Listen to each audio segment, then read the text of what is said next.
Isang napakagandang araw, umaga, tanghali, hapon o gabi sa ating mga nanonood ngayon.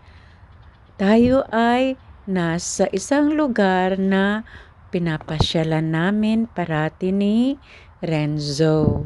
Ito ay napakalapit lang at walking distance sa aming bahay dito sa London, Ontario.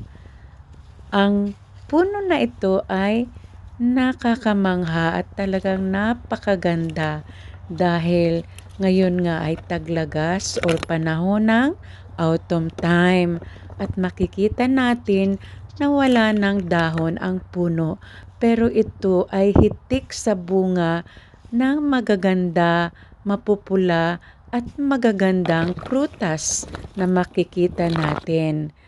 Ito ay hindi pwedeng kainin o pipitasin upang kainin. Nandyan lang sila para magandang tignan at magandang puntahan ng mga gustong makita ang prutas ng cherry blossom na puno na ito. Ayan, enjoy lang habang may time na mamasyal.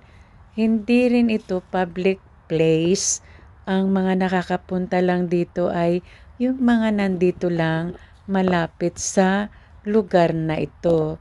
Kaya hindi talaga matao at hindi talaga public place ang lugar na ito.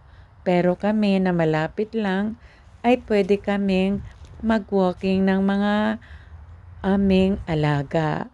At ito yung magandang bulaklak ng punong ito.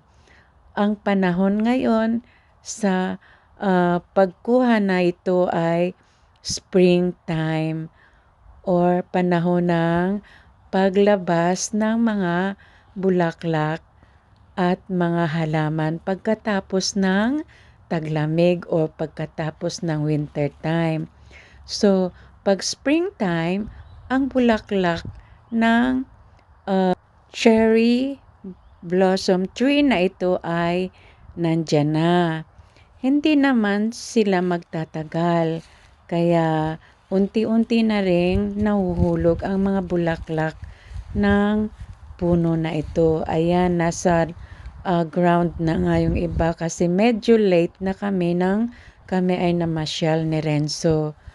At ayan nga, isang napakagandang puno na napakagandang bulaklak at mayroong magandang prutas na pinapakita pag panahon ng spring at panahon ng autumn time. Kaya ito lang ang aking masasabi sa puno na ito. Ang puno na ito ay talagang napakagandang itanim at ito ay nag-originate sa Japan. Kaya kahit na hindi na kami pumunta ng Japan ni Renzo, dito na lang kami mag-enjoy kasi pag nandito lang, wala kang gagastusin. Maglalakad-lakad na lang at konting liwaliw sa lugar na ito, 'di ba?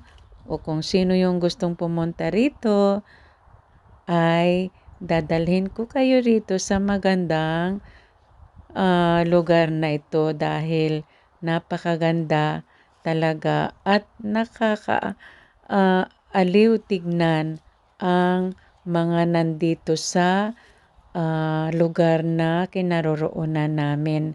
Kasama na yung mga malalaking parke dito sa London, Ontario, sa Canada. Kaya enjoy lang tayo at habang may time na mamasyal, pasyal din. Pero sa amin, araw-araw kaming namamasyal ni Ren.